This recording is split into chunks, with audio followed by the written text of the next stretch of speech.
The Denver Broncos have wrapped up day 2 of training camp. Let's go over the news and notes.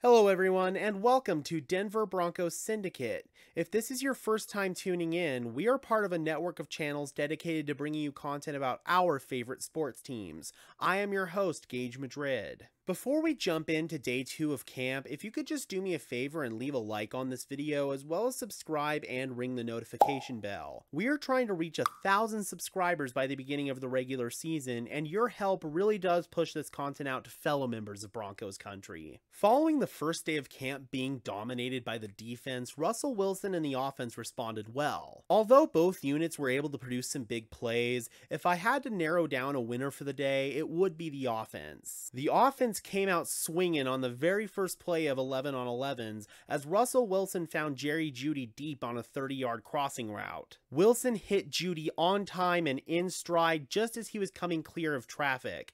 A very nice start for Jeudy after having a pretty rough go of it yesterday. The defense did make their presence known on the very next play as Ronald Darby, who in my opinion has had a really nice camp so far, had Courtland Sutton blanketed in man coverage, forcing a throwaway from Wilson. After Russ found Courtland Sutton and Tim Patrick on 4 straight completions, Justin Simmons made yet another splash play, at least his 3rd so far in camp. The Broncos dialed up a shot play for Jerry Jeudy, but Simmons and Kareem Jackson had him smothered pretty much the whole way. Simmons played the pretty well thrown ball from Wilson perfectly with a textbook swat down. Justin Simmons has been a one-man wrecking crew throughout training camp so far, and I'm really excited to see what he can do with that momentum as we progress through camp and into the season. He's already a top 3 safety in the league, and this year he has a chance to take his game to an even higher level, and that sure is scary to think about for opponents. Wilson then responded to that defensive play with a nice completion to Eric Saubert down the seam for 15 yards. The team then went on to practice some situational drills, and today's focus was 3rd down. Pat Surtain explained in his post-practice presser that this is essentially a friendly competition between the offense and the defense. If the offense gets the conversion, they win. If the defense gets the stop, they win. In the first period, the offense came up short, but Coach Hackett decided to give him another chance to make hay. On 3rd and 4, Russell Wilson launched a go ball to Courtland Sutton, who was being guarded mano-a-mano by Pat Surtain. Both players went up to high point the ball. Although Sutton did get a paw on the ball, Surtain was able to get his hands up there and dislodge it. A very strong defensive statement to close out day 2 of camp. Despite the offense winning the day in my opinion, both units came out and had really strong practices today, which is definitely something you want to see. In other news, Jonas Griffith continues to raise his stock amongst the coaching staff.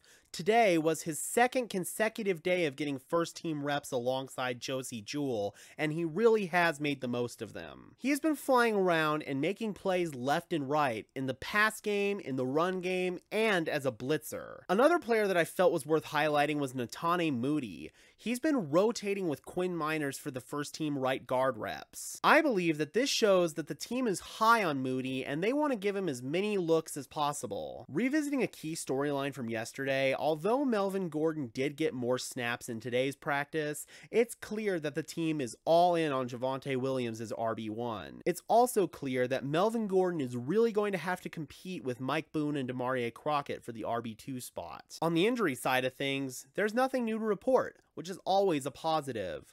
Overall, another successful day of practice. The team will practice for 2 more days before having their first day off on Sunday. While Friday's practice will be open to the general public, Saturday's practice will require a free ticket for entry. Unfortunately, if you haven't gotten your ticket already, it's too late as they have already run out online. The team will have an off day on Sunday before returning to camp on Monday morning. The remaining practices of training camp will be open to the public completely and will require require no ticket for entry. I'm curious, Broncos country, have you attended training camp this season? And if not, do you plan on going? Drop those comments down below. I would love to hear from you. If you happen to see me out there at camp, please don't hesitate to come up and say hello. I would really love to talk some ball with you. I'll be out there pretty much every single day that practice is open to the public. Be sure to leave a like on this video, as well as subscribe and ring the notification bell so you don't miss when we upload. And while you're at it, be sure to follow me on Twitter at Gage Madrid NFL for even more Broncos training camp updates. And for now, this has been another episode of Denver Broncos Syndicate. I am your host, Gage Madrid, saying peace out and let's ride.